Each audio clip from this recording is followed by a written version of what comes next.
Thank you. Hello, everybody. Welcome back again to this Friday event that has been capturing the hearts of millions of people across the world. We continue to hope and pray for your health and well being. And the episode 4 of Tune Into the Hearts is live and unplugged again for you. Amongst all the professional and industry stalwarts who join us, there's a special welcome to about 6,000 participants from 50 countries in a virtual event which we are calling Youth 2.0. And it's a global youth virtual retreat of heartfulness. And today was the first day. So, welcome all of you. Your energy will add further fuel to this particular event. And now, a brief introduction, as always, of the maestros with us. Dr. Ichak Adizes is a world-renowned management consultant, best-selling author, and founder of the Adizes Institute for Organizational Transformation, based in Santa Barbara in California. And along with him is his guide, Mr. Kamlesh Patel, lovingly also called Daaji, himself a successful entrepreneur and president and guide of Heartfulness Institute worldwide, who teaches and guides millions of heartfulness practitioners in 160 countries. One highlight of these conversations, Tune Into Your Heart, is that in this age, machines have rapidly taken over the mind functions, how the significance of the heart and how heart-based solutions are critical to foster integration more than ever now. The episodes remain available on the Heartfulness and Adizes YouTube and Facebook channels for your repeat viewing, and details will be provided at the end of the episode. And as you view the program, please feel free to post comments or questions that Dr. Adizes and Daji can take up now or in subsequent sessions. We now set the ball rolling to take a dip in some profound insights delivered with utter simplicity to manage business, family, and oneself better under any circumstances. So over to you, sirs, to explore the theme of this week. Can spirituality drive profit and success? Over to you, sirs. Thank you, Harpreet. Tajia suggested that I start because profit and loss is supposedly my responsibility, as a businessman. There is a story about a guy going down the street in the middle of the night and he meets his friend under a street lamp looking for something. He says, "What are you looking for?" "I'm looking for my keys." "What did you lose them?" "At the end of the street." "So why are you looking here?" "Because the light is here." Very often we make this mistake. We focus on what we can measure, what we can identify, although the real thing is somewhere else. But we don't go there because it's too dark. We don't know what it is.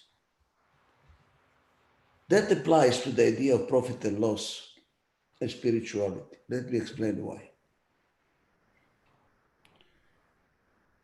The whole School of Economics, led by Chicago School of Economics, Milton Friedman, is that the purpose of the organization, of a business organization, is to provide return on investment of the owners. I mean, why did the owner start a company? In order to make profits, in order to get some return on his investment, right? Makes total sense. Should not mistake. That's where the light is. But that's not the keys are. Why? If you focus on profits and you forget your customers, what's going to eventually happen? You will have a loss.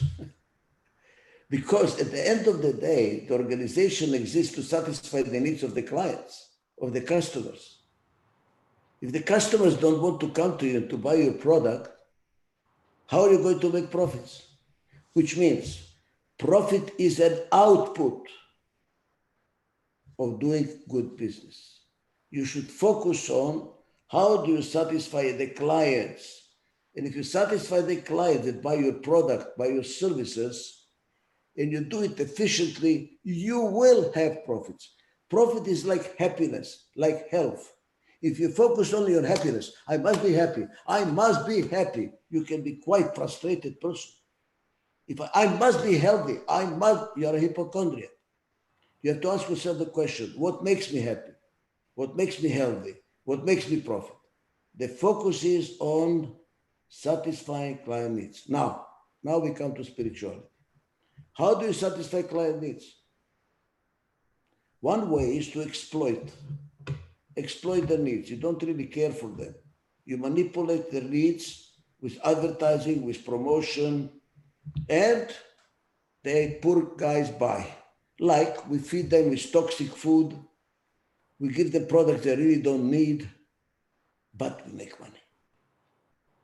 That is making profits without a heart. That is not going to work in the future. That time is over, guys. I'm telling that to all the businessmen around the world I'm lecturing to. We are in a transition now, and the corona has proven that more than ever. This is really the final push for us to realize. As a humanity develops, first it started with the muscle. The strongest man with the best hunter, the world most land, was the leader. Then industrial revolution, the guy with the brain, organize it, systematize it, supply chain, inventory. And today it's all brain, information systems, where the information is a king. That is on its way out because artificial intelligence, quantum computers, all of these new technologies are going to be better than our single brain. So the future is in the heart. Who is going to satisfy the clients with a heart? That's when the spirituality comes into the game. It's going to make profits. So spirituality is not undermining profits. It's a condition to making profits in the long run, sustainably. Because you develop what? A trust of your customer that you really care for them. They will come back. They will come back. Give an example between two different garage car repair places. You go to one and it says you need this and you need this and you need this and you need this and you need this, and you're getting scared. Oh my God, the guy is taking me for a trip. The next garage, the guy says you need this and this and this and this. However, this can wait. It's not so important. This can wait. It's not so important, but this is important. Whom do you trust? The second guy, because he's taking care of you. Your interests are his interests. It's not my interest against your interest, our interest. I want to serve you the best I can, not to lose money, to serve the best I can. What's going to happen? The guy is going to come back. That's called loyalty. That's called trust. The future of making profit sustainably is with companies that work with the heart, that develop trust in their customers. And then the profit are going to reward the stockholders. If you focus only on the stockholders and you forget the client, it's very short term. The life is going to be very, very short term of your company. Daaji. I love that. Very well presented. The garage story is very familiar to all of us. And we always have ended up in giving a vehicle for repairs. One who wants the minimal and who doesn't take you for a ride. The way he talks to you with concerns, he doesn't add unnecessary things to be done on your vehicle. So that's a trust. I've seen also in our business, if I don't take care of the customers, what happens? Taking care does not mean just what they want and giving them what they want. It's not only that. How you give it to them, how you take care of them, how you converse with them, how you make them comfortable. All this counts into a customer service. Otherwise, there are many places doing similar business exactly like yours. What makes you different from the others is the care with which you serve. And these are these people, our clients, who actually adds to our profit, who actually are paying the salaries of the employees. Boss doesn't pay the salary. It's the client who pays the salary. Okay, now there is an anonymous question. I would start with that, which says spirituality, he says, spirituality says, be detached from the world. How is it practical to be detached from the world? I think there's a misunderstanding about scriptural knowledge. No scripture says that you should be away from your business. No scripture says that you need not have a grihastha or a family life. In fact, all Vedic rishis, to my knowledge, almost all, exceptions maybe one or two, but almost all of them, they had family life. They did something for their livelihood. They did not depend on the society. Some of them were scientists, some of them were healers and doctors, some of them were farmers, some of them were kshatriyas.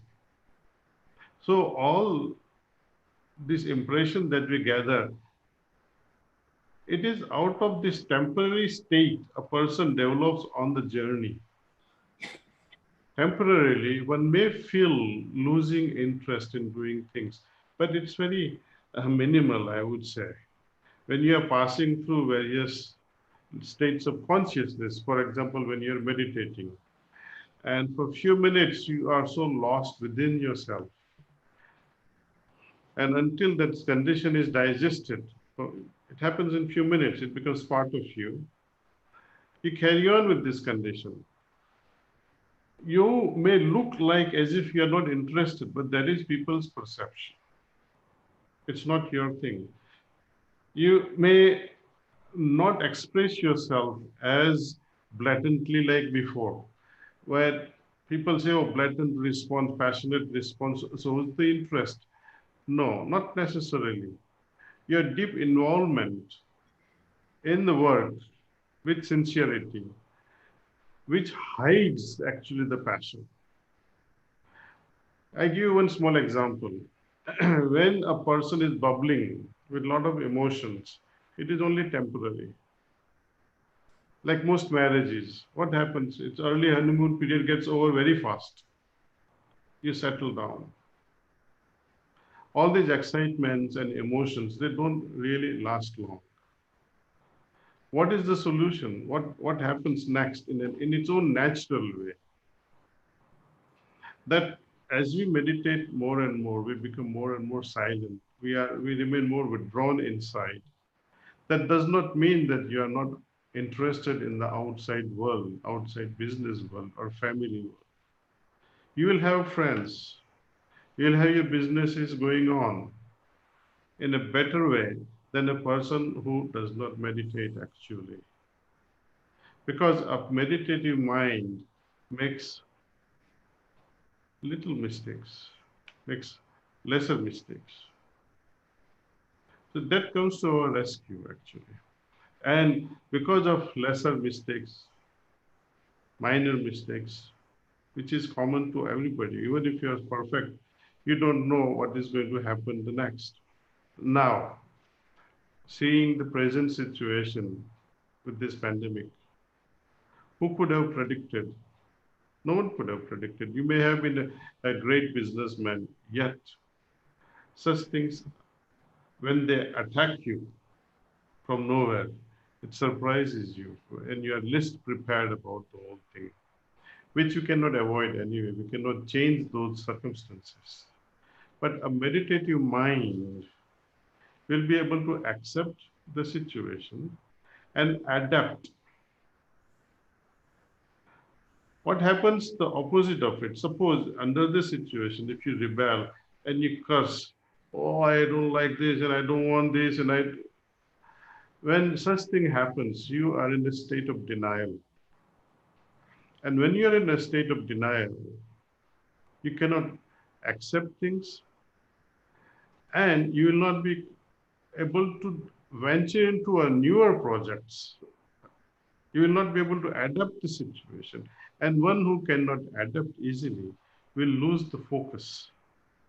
So spiritual practices helps us a lot. It is a misnomer that we become detached from the world. No. In fact, all these sages from the past, when we reflect on their lives, they have multiple children. Even my guru, Babuji Maharaj Ramchandra, he had 9 children. His guru had 8 or 9 children. So when you look from strictly from this perspective of detachment, then you will say, oh, these guys were not spiritual. It will be a wrong understanding and wrong conclusion. They were highly, highly spiritual. Then the question arises, what about brahmacharya? It's absurdity actually. Brahmacharya is an absurd concept saying that you will remain celibate all your life. No. Then why did the God create the second sex if one was enough? Was he a fool? Or is he a fool to create two when one was enough? This argument solves many riddles faced by the modern world. Anyway, in short, spirituality or spiritual practices, it is all encompassing.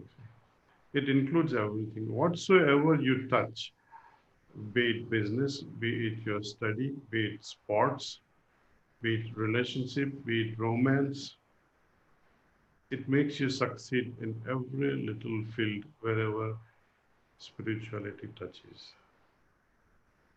Daaji, I would like to add to something to what you say on this question. Thank you, sir. Whoever asked this question says how practical is to be detached from the world when you are spiritual. You have to define the word world. What do you mean by the world?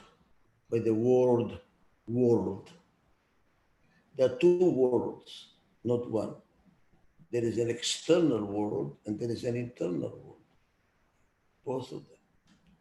Now, we respond to the external world because there are all kinds of triggering points, problems, opportunities, change. So you respond to the change that you are exposed to in the external world.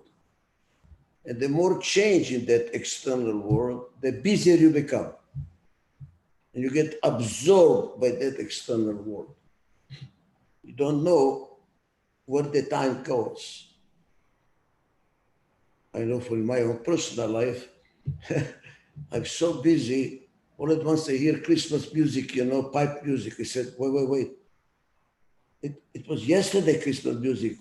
Where did the year pass by? A new Christmas music, another Christmas, where did the year go? Because we are so absorbed that we don't pay attention how time passes by. Like one of my clients told me something that really made me almost cry. He says, Dr. Adizes, all I remember about my children is when they were born and when they got married. I don't remember anything in between. The external world so absorbed him, he didn't even know his children, except when they were born and when they got married. Can you imagine? Now, there is an internal world. All kinds of components, emotions, intellectual, a whole world inside. What I found out is, as you react to the external world, the internal world falls apart. Let me explain that. From the business world, I don't know about psychology, so I cannot make enough speak about it. But when you try to adapt to the external market to find a new opportunity in a new market and compete, whatever, that is change. You have to change something in order to do that opportunity, to explore that opportunity. But you have to change too. So how do you have to change? You have to realign your marketing, realign your production, realign your quality, realign your engineering, realign. You have to integrate the inside. Because if you only change the outside, you're falling the inside, you're falling apart inside. It's called the space syndrome, expanding on the margin, collapsing in the core. You will see that in fast-growing companies. Growing, very fast, and then all at once, boom, the whole thing falls apart. Why? Because the inside got disintegrated. You need to integrate the inside and the outside. That's why the spirituality, that's why the meditation. You work 10 hours outside, 1 hour on the inside, so that you don't fall apart inside. And then when you put them together, you're much stronger. Because when you integrate the inside, like in a company, you free energy to deal with the outside. If the inside is falling apart, it takes all your energy, you cannot deal with the outside. Meditation gives you energy. It's not a waste of time. It's an investment with a big return on investment because it gives you energy. Like sleeping. Why do you sleep? Try not to sleep 2 weeks and see what happens. Because you integrate during sleep.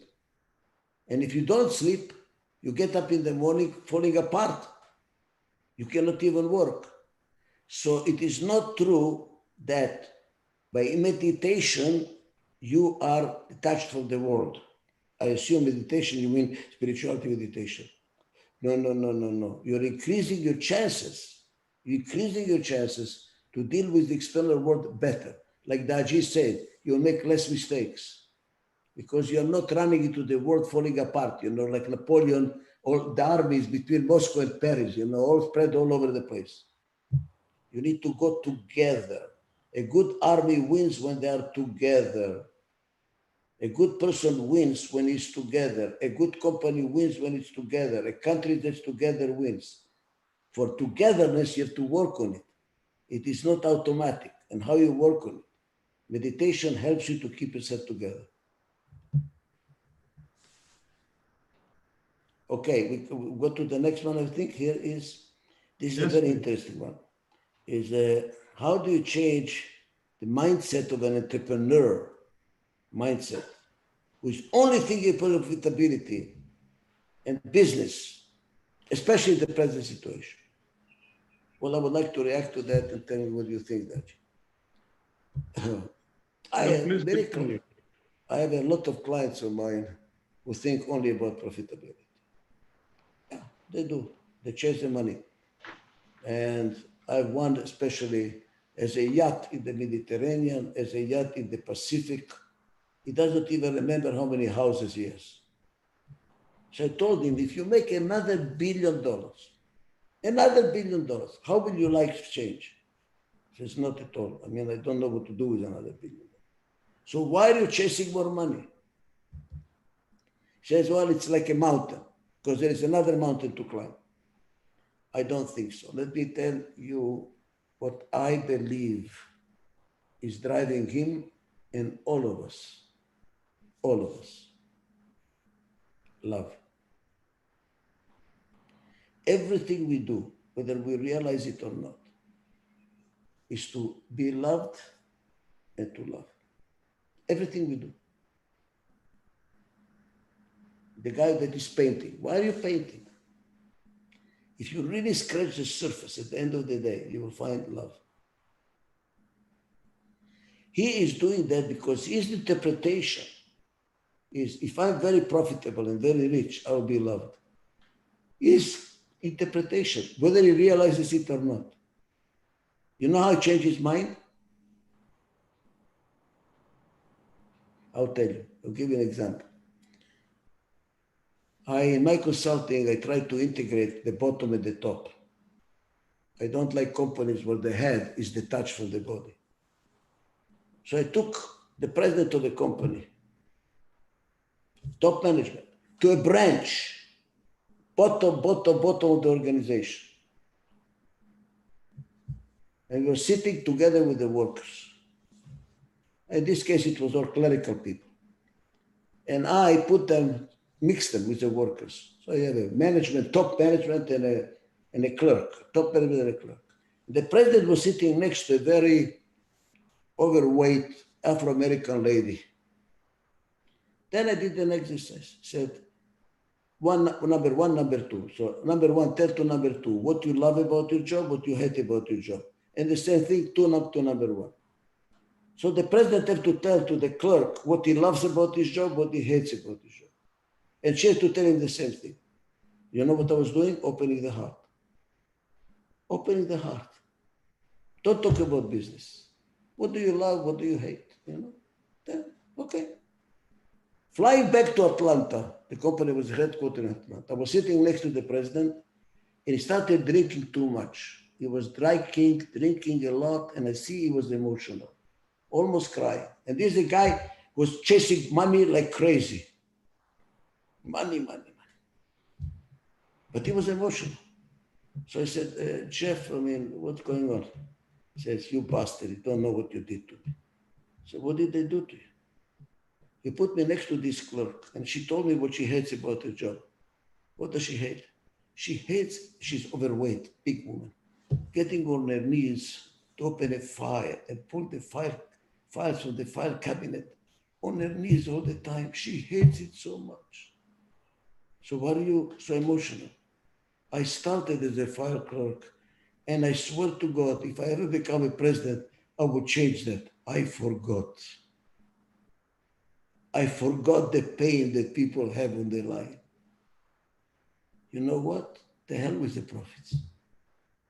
When you change that lady's work conditions, the smile on her face, the thankfulness of it, that is the biggest reward you can get. Take this over, over profitably oriented executive, take him to a place, open his heart, and you will see him cry. I'm telling you now, I've seen them actually physically cry when they treat other people that need them. Do something that somebody needs you. And all at once, profit becomes, and not many of them, you know what they do? They don't open the heart. Just make a donation. Donation is not opening the heart. Mother Teresa, I met Mother Teresa, by the way, that she was talking about. Give me your love, not your money. This is a bribe when they do a donation. I get $10 million donation. Now what? You didn't open your heart. Take them to a place where they really feel the people. And when they feel the people, because the heart is feeling, right? Oh my God. They change their orientation. They change their orientation. Profitability is because they look for love. If you can give them love differently, profitability will not be so important. I love that. I'd like to say a real life episode. This goes back to early 90s in my pharmacy days where I was doing business there in New York. One of the key person, the manager of the store, developed a bad habit, and because of that, he ran into debts. So what happened as a result? He used to start stealing merchandise from the very pharmacy he was working, our pharmacy. One day he was caught. So what did I do? That day I was in a great spirit. I had a very good meditation. I was so absorbed, and there was love flowing all through me. I became love personified, and something magical happened. Maybe because I was supposed to encounter such an, I would say, episode that perhaps prepared me. Had I been in a different state of mind, I would have perhaps punished him or got him arrested. But instead, the heart spoke differently to me. My heart said, talk to him. Why did he do that? So he opened up and he said, I had to do this because I needed some money. I said, why didn't you ask me? He said, I felt ashamed for what I was doing. I said, look, this is your amount of debt. I'll give it to you. You pay me back in next 2 years, no interest. He had tears in his eyes, and I'm happy to say he's still with us, even after 20 years of that episode. That made him extremely loyal to us. If you can fulfill the need of our associates, if you can remain generous, if we can be empathetic with our employees, especially because come to think of it, how many hours do we spend with open eyes, with full awareness? You don't even spend that much of time with your children or with your spouse. Especially in my case, where I was working from 8 to 8, 12 hours a day, 6 days in a week. You can count the hours put in four walls of a drugstore. I don't think even 10% of that time was spent with the family. But that time was spent with the associates who work with you. We work together. So why create discord? Let there be empathy, let there be compassion, let there be teamwork and harmony. Look after each other. And I think these periods also very much define going forward after this. We will no longer be the same society. We'll be looking at strangers with some funny feelings, perhaps. We'll become more protective, but at the same time, we'll be more easygoing with our neighbors, elders on our avenue or streets. You might even end up cooking food for the elders going forward. See? So there will be changes coming after this pandemic, and they're all welcome changes. There is a question here from Umesh. Do owners hide fear behind their arrogance? How do I answer this? But before we get into that, we have to understand what fear is all about. The fear of the boss, fear of the owner. What are they afraid of? They're afraid of profits. They have a legitimate reason why they are afraid of. Sometimes they hide their fear because they know the reality that profits will be less this year. And when the profits are going to be less, though they have fear, they mask it. They mask it for a reason that they don't want to upset the colleagues. They don't want to upset and make them anxious that, oh, company is losing money and I might be, fired perhaps. I might not have a job later on. So they hide these things. I don't think it can arise out of arrogance. If at all, it will be a rare situation. That will be a rare owner who is so arrogant about such a profit level which he is trying to hide. But there are guys who are so proud, I would not say arrogant, proud of their profession, pride in their sense, pride in their integrity, that I may go through the anxiety, but let me not display the fear into my people. See?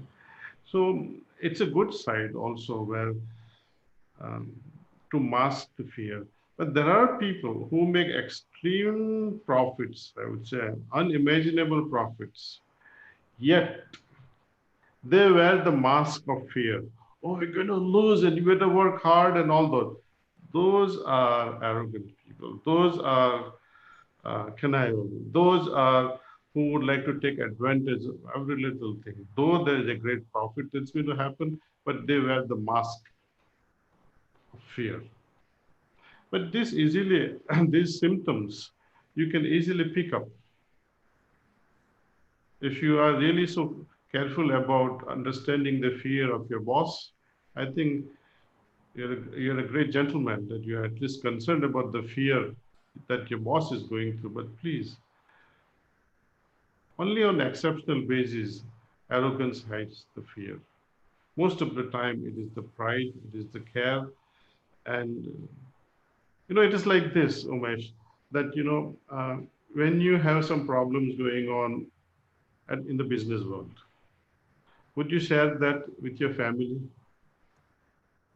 You would not. You will hide your fears. You will hide your anxieties. So same thing will happen with the boss of a good nature.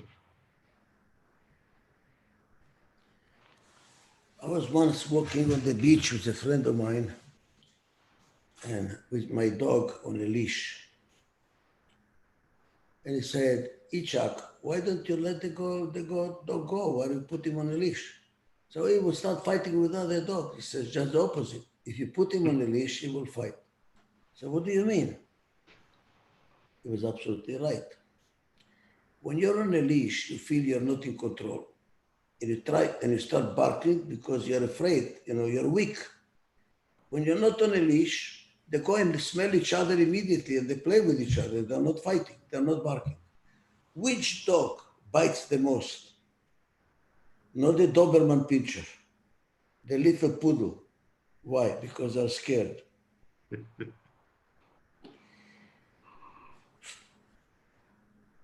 Anger, arrogance are coming from fear. They're scared of something. And I think, again, I'm going to the source of the problem. We are all scared of not being loved, of not being accepted, of rejection. So I'm arrogant because if you disagree with me, oh my God, you're rejecting me. So don't you dare to reject me. What is that? Fear. Anger. I'm already finding out something very interesting. Anytime you're angry, I say, what are you scared of? I'm scared that I'm going to lose control. I'm scared that they don't understand me. I'm scared that that you're scared of something. So if you remove the fear, there is no need to be angry. You will not be angry. You'll be a Doberman Pinscher. He just looks at you, He doesn't have to bark. The people that are arrogant, they look like they're strong and big, and I am, they are weak. Inside, they are weak. The worst you can do with an arrogant and angry person is to be angry with them or to try to prove them that the arrogance is wrong, Because the more you push, the more angry, the more scared they are. You're increasing their fear. Have a smile like Daaji has. That's why Daaji is my guru. It is arms. It is arms. You cannot be angry. You cannot be angry because he loves you. So when somebody is arrogant, just have a beautiful smile and just love them. And you will see the arrogance disappears. When somebody is very angry, just be peaceful. Just be loving. And all at once, what am I angry about? You will see that. There's the Hebrew expression, that says exactly that. Peaceful, loving voice dissipates anger, dissipates arrogance. These are weak people. Don't scare them. They're puffing themselves because they're scared inside. Just love them and they're going to be like beautiful. I think we have one more here, which is probably interesting here.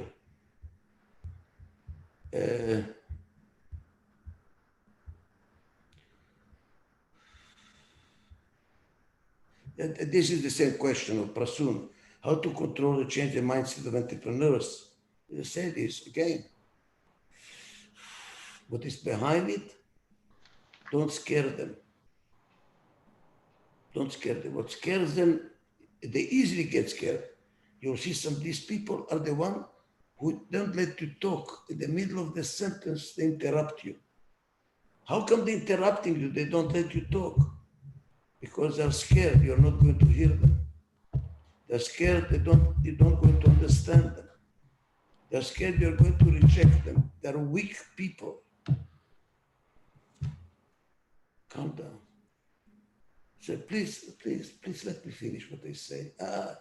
Just for your consideration. I'm not saying it has to be. I'm just thinking aloud. Would you please allow me to think aloud? You see what you're doing? Disarm them. Don't go like this. And that's how you're going to communicate much better. There's a question that arrived just recently.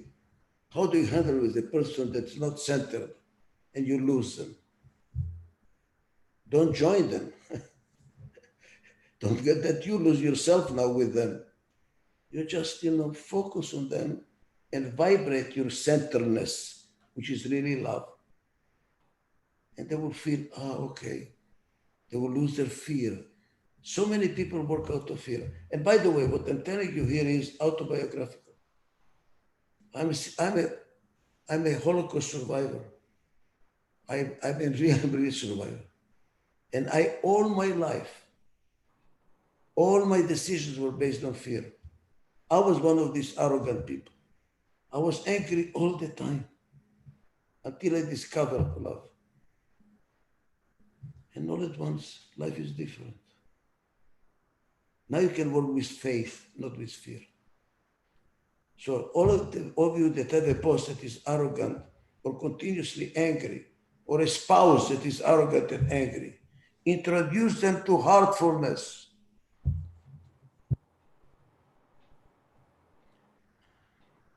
Bring them love.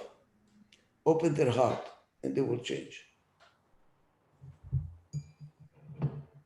It's entrepreneurs and the associates who looks after this entrepreneurship. The purpose of entrepreneuring is profit, money. Nothing wrong with it. It is natural. The goal is to make profit for the organization. Can they go against it? No. If they go against it, enterprise is closed. And where will you be? So don't blame the entrepreneurs. Think about what I can do. I can tell you from the perspective of an entrepreneur. When you have thousands of employees working with you, zoom it down to, let us say, 100 persons or 10 persons who are working with tremendous loyalty. They will work even before you speak your ideas, they already have grasped your ideas. Such individuals are invaluable. They are priceless. They are an asset to an organization. Would you fire such a person, even if you are going in loss? I don't think so. A person who resonates with our ideas, person who works so hard in a sincere way, gives it all 100% or more. No entrepreneur will dare to get rid of such a person. No one would have courage to. Even if you disagree with the boss, he knows your value, you are indispensable. How I, as an employee of this great enterprise, can become indispensable? My work efficiency, does it skyrocket? Do I have different ideas that I can venture into and make this company even more prestigious? Do I have tremendous interest in the welfare of this organization? Then yes, no one can fire you. If you say, I want a 3 months vacation, your boss will say, go ahead and take it because you are indispensable. So key is become indispensable. However you can be, by increasing your efficiency, by increasing your ability to perform, bringing in new ideas, new ventures, and above all, loyalty. So I think you can add more value to this statement, sir. Sure, yeah. You are not in a vacuum when you work for a company, even if you are the owner. Nobody is in a vacuum. Nobody is in a solitude, like in a prison. You are interdependent, which means somebody needs you. The way to become powerful in a company is to serve others so well that totally trust you and depend on you and love you because you help them so much. I call it your managerial bank account. How many people trust you and depend on you trustingly to satisfy their needs inside the company, because somebody needs you inside the company and outside of the company. The more you serve others well, the more powerful you are. They will cover you at night to be sure you don't catch a cold because you are so good. You're indispensable by serving others. The guys that are they think they're powerful is they monopolize information, keep everything to their chest, don't do anything for anybody else because God forbid if I do something, then I'm losing power. They're the weak ones. They're the ones that are going to be fired tomorrow. By them protecting themselves not to be fired, they're fired. And the guy who's not afraid, I'm available. I help everybody. And if they fire me, I'll find another job, because the stupid management is stupid. But I'm doing my job. I'm serving my colleagues. I'm serving the organization to the best of my capability. That's the guy. Thank That's a you. powerful guy. Thank you. Okay. Harpreet, are you going to announce what's going to happen from now on? Because supposedly this is the last session. No, absolutely, I will, Dr. Adizes. Once again, viewers, please hold on for a couple of more minutes. We've got some incredible announcements to make and something that delights us, and I'm sure will delight you. So thank you. Thank you very much, Daji. Thank you very much, Dr. Adizes.